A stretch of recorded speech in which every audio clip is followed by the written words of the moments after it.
দফায় দফায় ক্ষমতার পালাবদল হলো, দেশের চেহারার একেবারে উন্নতি হয় নাই এটা আমি বলবো না, হয়েছে।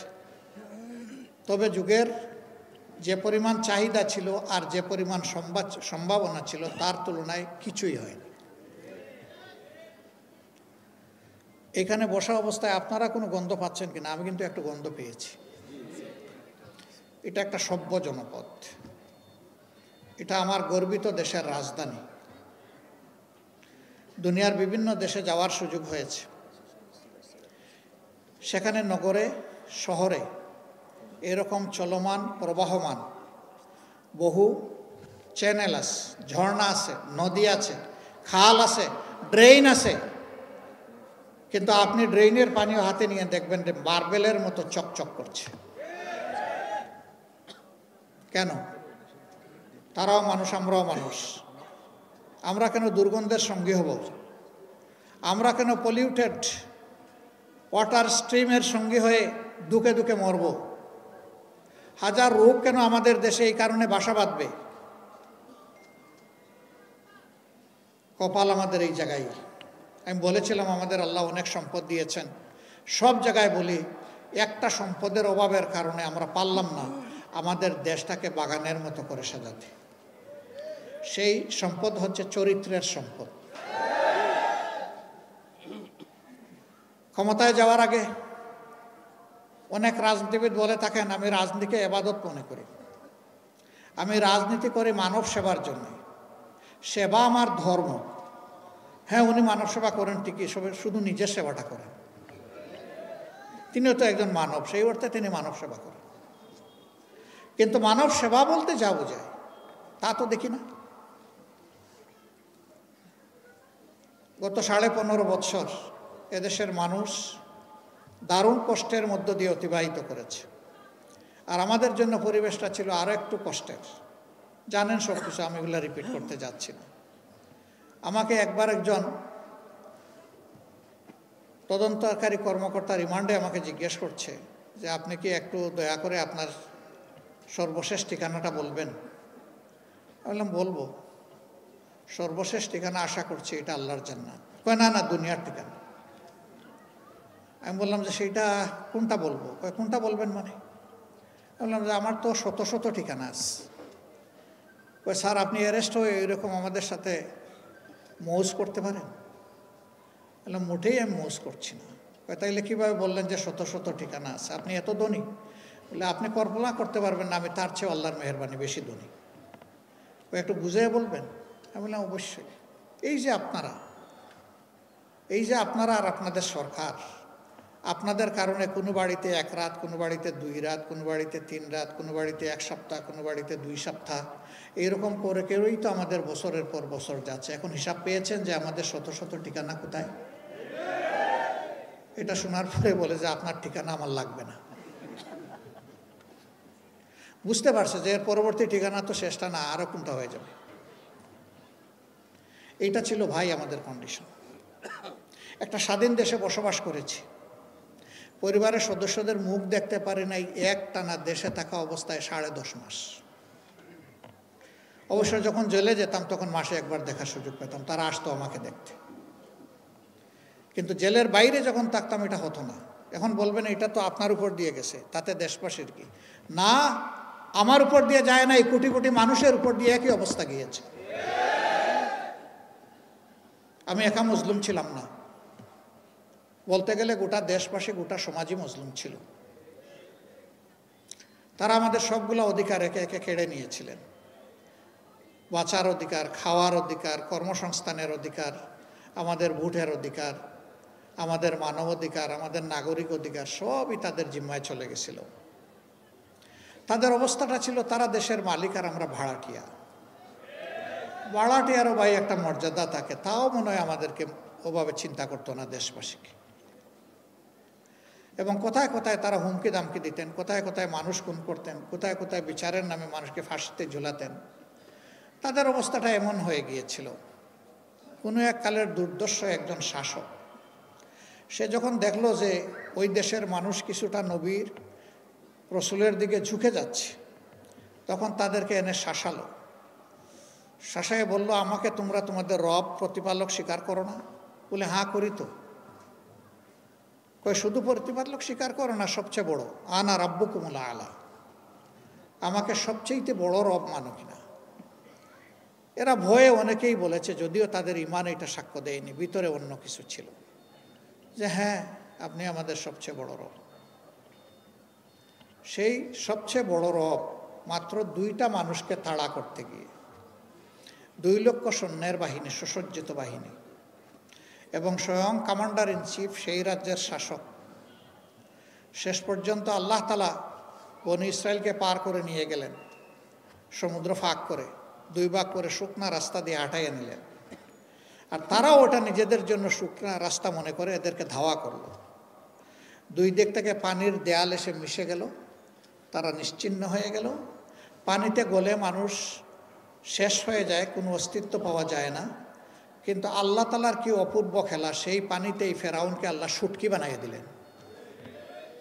এখন ফেরাউনের শুটকি বা মমি এখন মিশরের মিউজিয়ামে আছে, মানুষ যায় দেখে, আর স্বৈরাচারী শাসকদের অতীত কি সেইটা স্মরণ করে। কিন্তু ইতিহাসের বড় শিক্ষা হচ্ছে যে মানুষ ইতিহাস থেকে শিক্ষা নেয় না। যদি নিত তাইলে স্বৈরাচারীপনার দিকে মানুষ হাঁটত না।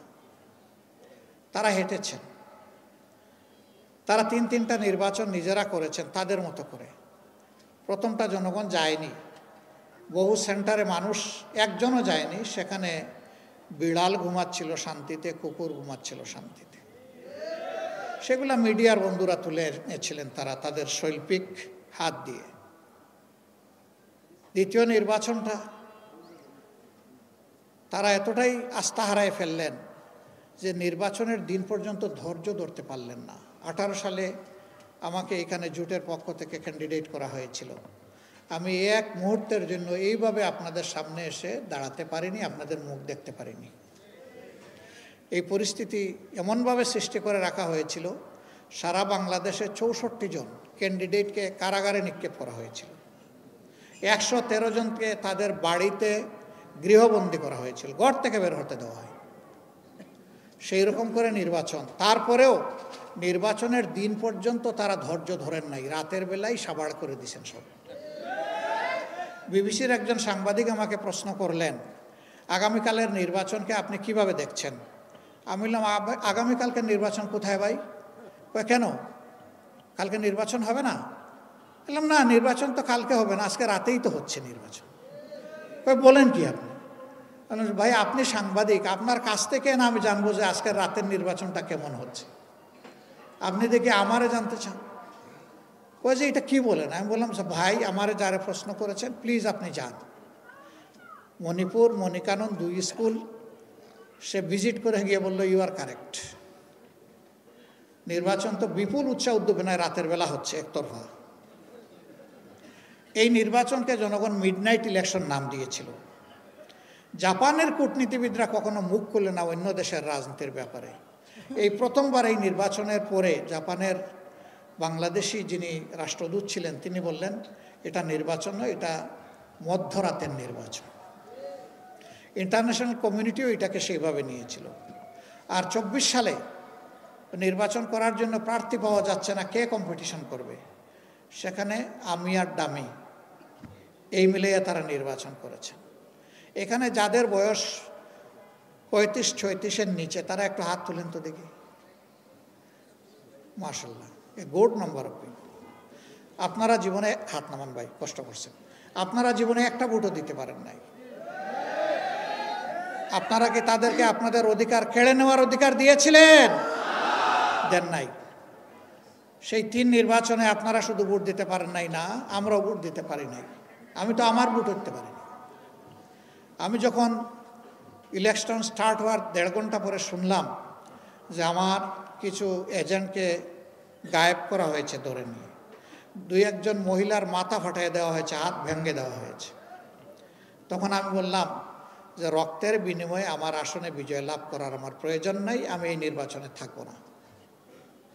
তাই সারা দেশের খবর নিয়ে আমরা 12টা 15 মিনিটের সময় বলে দিলাম যে এই নির্বাচনে আমরা নাই, এটা আমরা প্রত্যাখ্যান করলাম। আমরা অবৈধ নির্বাচনকে বৈধতা দিতে চাই না।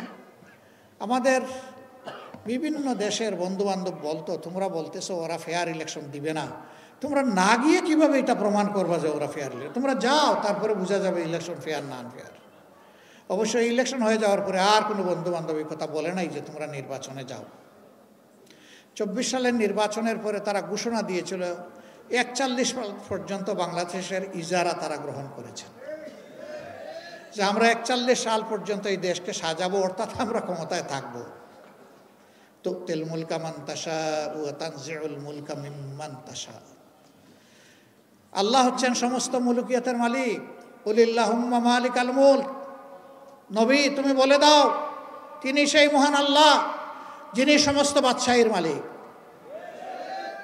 তার মহান বাদশাহী থেকে দুনিয়ার শৃঙ্খলা বিধানের জন্য যেখানে যেখানে প্রয়োজনে একটু হালকা কর্তৃত্ব তিনি দান করেন। এই কর্তৃত্বে যারা ব্যর্থ প্রমাণিত হয়, জালেম প্রমাণিত হয়, দুঃখবাজ খেয়ানতকারী প্রমাণিত হয়, সন্ত্রাসী প্রমাণিত হয়, আমি তাদের কাছ থেকে আস্তে করে ক্ষমতা কেড়ে নেই। সব কিছু সাজানো হয়েছিল 41 সালের জন্য। 24 সাল যে 41 হয়ে যাবে তারা এটা বুঝতে পারেন নাই। সে বছরটা আমি আল্লাহ তাআলার মেহমান হিসেবে হজে গিয়েছিলাম। অনেক মানুষ মুখের দিকে তাকায় বলতো, যারা চিনত যে আমাদের কি বাঁচার কোনো পথ বের হবে? বলতাম কেন নয় ভাই? কই কিভাবে? যে আল্লাহ যেভাবে অতীতে করেছেন সেইভাবে। কই যে কোনো আলো দেখি না তো, এটা কারে দিয়ে হবে? তাই আমি বলতাম যে কেন, সকল যুগেই পরিবর্তন এসেছে, যুবকদের হাত ধরে তাদের গাড়ে ভর করে। বাংলাদেশেও পরিবর্তন আসবে যুবকদের হাত ধরে। ভাই আসল জায়গায় এসেছেন। চোখের 2 ফোঁটা পানি দিয়ে আপনি মাতাফে গিয়ে কাবাগরের দিকে নিশানা করে আল্লাহ তাআলাকে বলুন যে আল্লাহ এই জালিম জনপদ থেকে আমাদেরকে উদ্ধার করো। আল্লাহ চোখের পানি ফেরত দেবেন না। আল্লাহু আকবার। লোকেরা দেখতাম যে আমার কথায় বিশ্বাস করে না, আস্থা আসে না। হজ উমরা শেষ করে যখন ফিরলাম 17 তারিখ, 16 তারিখ আবু সাঈদের মৃত্যুর শাহাদতের মধ্য দিয়ে বাংলাদেশের নতুন অধ্যায়ের সূচনা হলো। 17 তারিখ থেকে আগুন জ্বলে উঠল। সেই দিন থেকেই চতুর্দিকে নিরীহ জনগণের, নিরস্ত্র জনগণের বিরুদ্ধে সশস্ত্র আক্রমণ শুরু হলো। ভয়াবহভাবে শ মানুষ খুন করা হলো। শেষ পর্যন্ত এর শেষ পরিণতি হলো গিয়ে 5 তারিখ। যারা বলেছিলেন আমরা পালাই না, তারা জানি না এখন কিভাবে কোথায় গেলেন। আমরা কোনোদিন এটা বলি নাই যে আমরা পালাই না। তবে আলহামদুলিল্লাহ রাব্বুল ইজ্জাত আমাদেরকে এটুকু মেহেরবানি করেছেন যে আসলেই আমরা পালাইনি। আমরা ফাঁসির রশি গলায় নিয়েছি কিন্তু দেশ থেকে পালাইনি। আমাদের একজন, তিনি আমেরিকায় ছিলেন স্বাভাবিক কাজে, সেই সময় বন্ধুবান্ধব তাকে নিষেধ করেছে, ডোন্ট কাম ব্যাক। তিনি বলছেন কেন? বলেছে যে আপনাকে ওই রকমই পারসিকিউট করা হবে, অবিচার করা হবে যেমনটা অবিচার করা হচ্ছে আপনার সিনিয়র লিডারদের সাথে। তিনি বলছেন সিনিয়র লিডাররা যদি আল্লাহর জন্য ধৈর্য ধরে সহ্য করে থাকতে পারেন, আমিও পারবো, আমি আসছি। আদালতে দাঁড়িয়ে আমাকে ফাঁসি দেওয়া হোক, আমার কোনো আপত্তি নাই। আমি পলাতক হিসাবে এই বদনামের অংশ নিতে চাই না যে আমি অপরাধী। আমি আদালতে দাঁড়িয়ে বলবো আমি নিরপরাধ। মীর কাসিম আলী সেইটাই করেছিলেন। তিনি তো না আসলে পারতেন ভাই, কেউ তারে বলতো না যে উনি পালিয়ে গেছেন, কারণ তার বিরুদ্ধে কোনো ওয়ারেন্ট, কোনো মামলা ছিল না। তিনি এসেছেন তার নৈতিক দায়বোধের জায়গা থেকে, তার দেশকে ভালোবাসেন। এই জন্য তিনি বলেছেন যে দেশে আল্লাহ আমাকে পয়দা করেছেন আমার মত যেন সেই দেশে হয়। সম্মানিত ভাইয়েরা, গেল তাদের চ্যাপ্টার, এখন কি হবে? এখন কি এগুলোই চলবে? আগামীতেও কি একটা দুর্নীতিবাজ সরকার এসে আমাদের সব লন্ডভন্ড করে দেবে? আগামীতেও সন্ত্রাসীরা এসে আমাদের উপর আবার ছড়ি ঘুরাবে? আগামীতে আমাদের মা বোনদের ইজ্জত নিয়ে আবার টানাহেঁচড়া করা হবে? আমাদের জীবনের উপর কালো হাত নেমে আসবে? সবগুলার বিরুদ্ধে আমাদেরকে সিংহের মতো গর্জন করতে হবে ইনশাআল্লাহ। আমাদের স্পষ্ট বক্তব্য, দুর্নীতি তোমাকে লাল কার্ড, সন্ত্রাস তোমাকে একেবারেই কালো কার্ড, অবিচার তোমার জায়গায় সমাজে হবে না। একটা দুর্নীতিমুক্ত, সামাজিক সুবিচারে পরিপূর্ণ, একটা ভারসাম্যপূর্ণ অর্থনীতির দেশ হিসাবে বুক চিতিয়ে যুদ্ধ করা যুবকদের হাতে তাদের মেধার মূল্যায়ন করে তাদেরকে দেশের দেশ গঠনে তাদেরকে কাজে লাগানোর সেই পরিকল্পনা নিয়ে আগাচ্ছে বাংলাদেশ জামাত ইসলামী। আমাদের অঙ্গীকার একেবারেই স্পষ্ট, আমরা শিক্ষা স্বাস্থ্যকে সবচেয়ে বেশি গুরুত্ব দেব। কারণ একটি ভালো জাতি গড়তে হলে অবশ্যই আমাদের একটা ভালো শিক্ষা ব্যবস্থা লাগবে। আমাদের শিক্ষা ব্যবস্থা ভালো নেই। একটা ভালো জাতি গড়তে হলে অবশ্যই সুস্থ সবল আমাদের সন্তানদেরকে চিকিৎসা দিয়ে গড়ে তুলতে হবে। আমাদের স্বাস্থ্য ব্যবস্থা সেরকমটা নয়, ভঙ্গুর স্বাস্থ্য ব্যবস্থা। আমাদের দ্বিতীয় অগ্রাধিকার হচ্ছে দুর্নীতির বিরুদ্ধে আমাদের লড়াই। আল্লাহ ক্ষমতায় কারে নিবে না নিবে উই ডোন্ট নো। এই অ্যালটমেন্ট আসবে ইনশাআল্লাহ আসমান থেকে।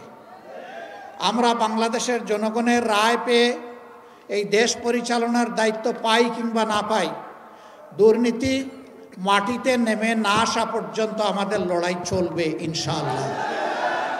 আমরা থামবো না, কেউ আমাদেরকে থামাতে পারবে না। আমাদের তৃতীয় অঙ্গীকার সবার জন্য ন্যায় বিচার। এটার থেকে গরিব ধনী দল ধর্ম নির্বিশেষে কেউ যেন বঞ্চিত না হয়। সবাই যেন আইনের সমান সুযোগ পায় এবং ন্যায় বিচার পায়। সামাজিক এই ন্যায় বিচার নিশ্চিত করা আমাদের চতুর্থ অগ্রাধিকার। আমরা আমাদের ভাঙ্গাচোরা অর্থনীতিকে পুনরায় আমরা গড়তে চাই এবং এইখানে আমরা আমূল পরিবর্তন চাই। ওই উপরে উপরে প্রলেপ দিয়ে হবে না। ভিতরে ক্যান্সার থেকে গেলে উপরের চামড়াকে কসমেটিক সার্জারি করে মানুষকে সুস্থ বানানো যায় না। আমরা ক্যান্সারের জায়গায় হাত দিতে চাই। ওই জায়গাগুলো আমরা চিহ্নিত করে সুস্থ করার জন্য যেখানে দরকার যেটা সেইটাই করতে হবে ইনশাআল্লাহ। কারো মুখের দিকে তাকানো যাবে না। দেশের প্রতি দায়িত্বজ্ঞান সম্পন্ন, ভালোবাসা যাদের অন্তরে দেশের প্রতি আছে, দেশপ্রেম আছে, সততা আছে, যোগ্যতা আছে, সে কোন ধর্মের এটা আমরা দেখব না। সে মানুষ, সে বাংলাদেশের নাগরিক, আমাদের বিবেচনার জন্য এতটাই যথেষ্ট। আসল মানুষটাকে আসল জায়গায় বসায় দেওয়া হবে ইনশাআল্লাহ। আমাদের যে সন্তানেরা শিক্ষা গ্রহণ করার পরে বেকারত্বের কষ্ট নিয়ে বুকে চেপে বয়ে বেড়াচ্ছে, আমরা তাদেরকে জাগতিক স্কিল এডুকেশন দেওয়ার মাধ্যমে তাদের হাতগুলোকে আসলেই দেশ গড়ার কারিগরের হাত হিসাবে আমরা গড়ে তুলতে চাই। এরা দেশে থাকলেও দেশের জন্য সম্পদ, বিদেশে গেলেও যে দেশে যাবে সেই দেশের জন্য সম্পদ। আমাদের বিপুল পরিমাণ যুব জনশক্তি আছে।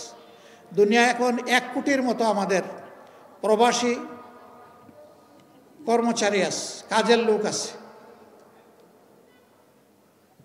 এই লোকগুলা যদি দক্ষ হাত নিয়ে বিদেশে যেত, দেশের জন্য ভালো হতো, তার নিজের তার পরিবারের জন্য ভালো হতো। আগামীতে সেই দক্ষতা আমরা আমাদের সন্তানদের হাতে তুলে দিতে চাই। এই দেশ গড়ার কাজে নারী পুরুষ সবাই অংশগ্রহণ করবে ইনশাআল্লাহ। একটা সমাজে সকল পুরুষ কিন্তু কাজ করে না। কেউ বয়সের কারণে, কেউ অসুস্থতার কারণে, কেউ শারীরিক সীমাবদ্ধতার কারণে করে না। অবশ্য কিছু বখাটে আছে, সেও কিছু করে না। সে একটা ভালো কাজ করে, এটা হলো বখাটেপনা। সবার শান্তি কেড়ে নেয়, এটা ভালো কাজ না, এটা আসলেই মন্দ কাজ, তাই না?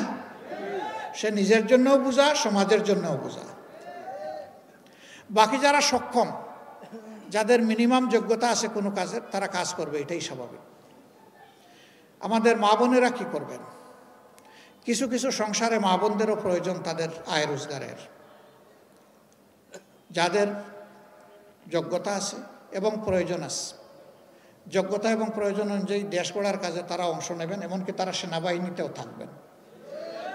কারণ রসুল করিম সাল্লাল্লাহু আলাইহি সাল্লামের সেনাবাহিনীতে মহিলারা ছিলেন, উম্মাহাতুল মুসলিমিনরা ছিলেন।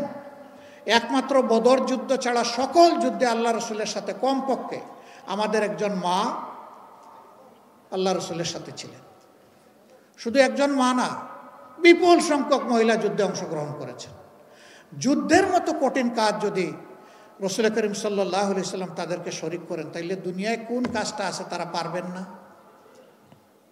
অতএব তাদের যেখানে প্রয়োজন আছে এবং যেখানে যোগ্যতা আছে তারাও কাজ করবেন।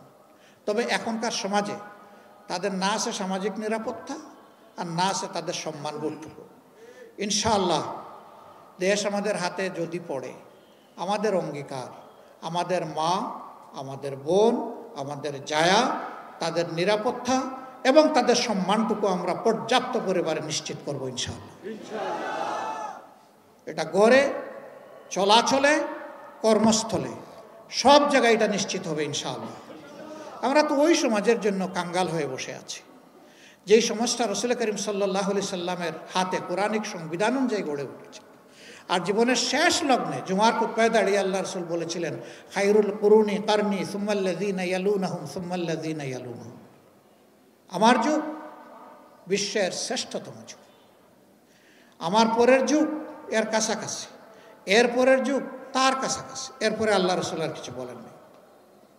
কারণ খেলাফতের নিয়ামত অতটুকুই ছিল। তিনি সাথে সাথে এটিও বলেছিলেন, বিশ্ববাসীকে এমন একটি সোনার সমাজ উপহার দিয়ে যাচ্ছে। ইয়েমেনের সানা থেকে মরক্কোর হাজারামাল, এই দীর্ঘ রাস্তা, একজন তরুণী তম্বী যুবতী তার সমস্ত যৌবন সৌন্দর্যের নিয়ামত নিয়ে একা সফর করবে। এক আল্লাহ ছাড়া তার কাউকে ভয় করার কোনো প্রয়োজন হবে না, এবং সেই সমাজ তিনি নিশ্চিত করেছিলেন। মাদের ব্যাপারে ভয় দেখানো হয়, জামাত ক্ষমতায় আসলে সবাইকে একটা করে কালো বুরকা, শুধু চোখ খোলা রাখবে। ইসলামের বিধানে চোখ খোলা রাখারও আছে, আবার মুখ খোলা রাখারও আছে।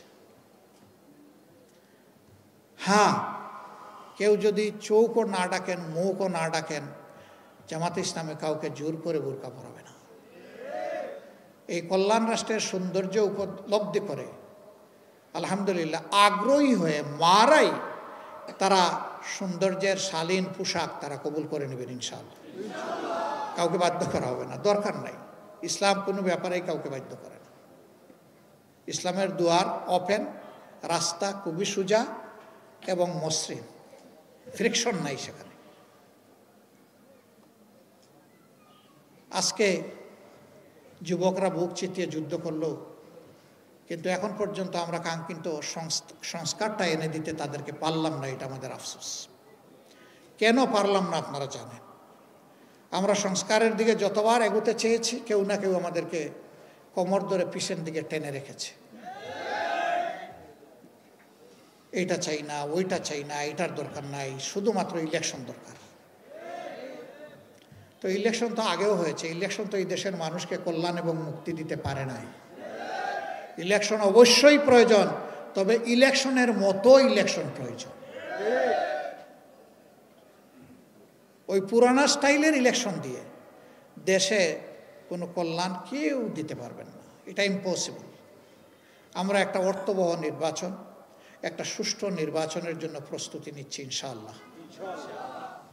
এই ক্ষেত্রে বন্ধু সকল সংগঠন, সকল প্রার্থীর যারা কর্মী, সহযোগী, নেতৃবৃন্দ, সবাইকে আমরা অনুরোধ জানাবো, রাজনীতিটা রাজনীতি দিয়ে যেন হয়, রাজনীতিটা যেন নীতি দিয়ে হয়। রাজনীতিতে নেমে আমরা যেন কাদা ছুড়াছুড়ি না করি, আমরা যেন পরিবেশ কেউ নষ্ট না করি, আমরা যেন কেউ গায়ের জোর খাটানোর চেষ্টা না করি, আমরা যেন কালো টাকা দিয়ে কেউ মানুষের বিবেক কেনার দুঃসাহস না দেখাই। টাকা দিয়ে তো ভাই আপনি গরু, ছাগল, মুরগি কিনবেন, মানুষ কিনবেন কেন? মানুষ তো আশরাফুল মাখলুকাত। টাকা মানুষের দিকে বাড়ানোর মানেই হচ্ছে তাকে অপমান করা। এরকম কেউ মেহেরবানি করে করবেন না। আমরা তো করার প্রশ্নই উঠে না, এটা আমাদের প্র্যাকটিসে নাই, আমাদের চিন্তায়ও নাই, কল্পনায়ও নাই। আমরা এটাকে ঘৃণা করি। যদি আমাদের কথায় আস্থা রেখে একজন মানুষও ভোট দেয়, এটাই বুঝবো আমাদের সফলতা। আর আমাদের উপরে যদি আস্থা না থাকে আর সব ভোট যদি কিনে এনে বাক্সে আমরা ঢুকিয়ে দিই, এটা আমাদের নির্লজ্জ ব্যর্থতা। আমরা ওই নির্লজ্জ ব্যর্থতার দিকে যেতে চাই না। ভোট আপনার আমানত, আপনি কারে দিবেন না দিবেন, তবে অবশ্যই দিবেন। ভোটটা আপনি প্রয়োগ করবেন, ভোট দেওয়া থেকে আপনি বিরত থাকবেন না। মনে রাখবেন, আপনার আমার জন্ম কোনো দলের জন্য হয় নাই। আপনার আমার জন্মই হয়েছে আল্লাহ তাআলার প্রয়োজন পূরণের জন্য, এই সৃষ্টির সৌন্দর্য বিধানের জন্য, দেশ এবং জাতিকে কল্যাণের দিকে নেওয়ার জন্য। অতএব আমার কাছে দল যেন বড় না হয়, আমার কাছে আমার বিবেক যেন বড় হয়। কোনো দলের প্রতি অন্ধ হয়ে সেই দলের অন্ধ সমর্থক হওয়ার প্রয়োজন নাই, অ্যাটলিস্ট আমাদের দলে প্রয়োজন নাই। যারা এই দলটাকে ভালোবাসবেন তারা যেন কলিজা দিয়ে ভালোবাসেন। আপনার বিবেক যেন বলে যে হ্যাঁ, এই দলটা আমার ভালোবাসা পাওয়ার উপযুক্ত, তাইলে আপনি ভালোবাসবেন। আপনার বাপ দাদা, আপনার কোনো ভাই বন্ধু এই সংগঠন করতেন, শুধু এতটুকু জায়গা থেকে এই দলকে আপনি চাইলেও ভালোবাসতে পারবেন না। এই দলকে ভালোবাসতে হলে এই দলের আদর্শকে ভালোবাসতে হবে। আর আমাদের আদর্শ কোনো বানাওট আদর্শ না, আমাদের আদর্শ আল্লাহ তাআলার দেওয়া যে আদর্শ, যার চাইতে শ্রেষ্ঠ কোনো আদর্শ হতে পারে না। এই জন্য আমরা আপনাদেরকে অনুরোধ করব যে আপনাদের হাত দিয়ে ব্যালটে যেন বিবেকের প্রতিফলন ঘটে। আমাদের কথাগুলো যদি ভালো লাগে, আপনি নিজে আমাদের জন্য দোয়া করবেন। আপনি আপনার পরিবারের লোকদেরকে বলবেন, আপনার প্রতিবেশীদেরকে বলবেন, আপনার কর্মস্থলের সঙ্গীদেরকে বলবেন। যদি আমাদের কোনো কথা আপনার অপছন্দ হয়, আমাকে বলবেন। আমরা কথা দিচ্ছি সংশোধন হব। এটা যদি কোনো বাজে কথা হয়, মন্দ কথা হয়, আমরা সংশোধন করে নেব। ভালো হলে আমাদেরকে বলবেন না, অন্যকে বলবেন। আর আমাদের কথা মন্দ হলে আমাদেরকে বলবেন। আজকের এই রাতে কষ্ট করে আপনারা এখানে এসেছেন, আপনাদের সবার প্রতি আমরা কৃতজ্ঞ। সবাই দোয়া করবেন। ফেব্রুয়ারির প্রথমার্ধে যে নির্বাচনের জন্য জাতি পিপাসার্থ হয়ে বসে আছে, এই যে জেনারেশন একটা ভোটও দিতে পারলো না, এই যে মানুষগুলো গত তিনটা নির্বাচনে ভোট কেন্দ্রে যাওয়ার কোনো গরজ অনুভব করলো না বা পরিবেশ পেল না, আগামী নির্বাচন যেন তার সব কিছুর জবাব দিতে সক্ষম হয়। একটা সুষ্ঠু নির্বাচন হোক। এই নির্বাচনের মধ্য দিয়ে যে দল আসবে আমরা তাদেরকে অভিনন্দন জানাবো। ঠিক অনুরূপভাবে আমরা যদি আল্লাহর ইচ্ছা এবং আপনাদের দোয়া ভালোবাসায় আসি, আমরা তাদের কাছেও প্রত্যাশা করব তারাও আমাদেরকে অভিনন্দন জানাবে ইনশাআল্লাহ। রাজনীতির সৌন্দর্য এইভাবে ফুটে উঠুক এবং আমাদের দেশ কল্যাণের রাজনীতির দিকে এগিয়ে যাক। অতীতের সমস্ত পচা দুর্গন্ধময় রাজনীতির কলুষিত ইতিহাস থেকে আমরা বেরিয়ে আসি। আল্লাহ তাআলা রাজনীতির একটা সোনালী ইতিহাস আগামী নির্বাচনের মধ্য দিয়ে জাতিকে রচনা করার তৌফিক দান করুন। সবার প্রতি গভীর কৃতজ্ঞতা, আন্তরিক মোবারকবাদ। আসসালামু আলাইকুম ওয়া রাহমাতুল্লাহি ওয়া বারাকাতুহু। আমি একটু ক্ষমা চেয়ে নিচ্ছি, প্লিজ আমি একটু ক্ষমা চেয়ে নিচ্ছি। এখন আমাদের সন্তানদের, ছোটমণিদের বার্ষিক পরীক্ষার সময় আমরা ডিসিশন নিয়েছি যে ওদের পরীক্ষা শেষ না হওয়া পর্যন্ত রাতের বেলা আমরা আর কোনো পাবলিক মিটিং করব না। এতে তাদের সামান্য বিঘ্ন ঘটলেও এটার জন্য আমরা দায়ী থাকব। আজকে যেটুকু বিঘ্ন ঘটেছে এর জন্য আমি ক্ষমা প্রার্থী, আপনাদের কাছে দোয়া প্রার্থী। আসসালামু আলাইকুম।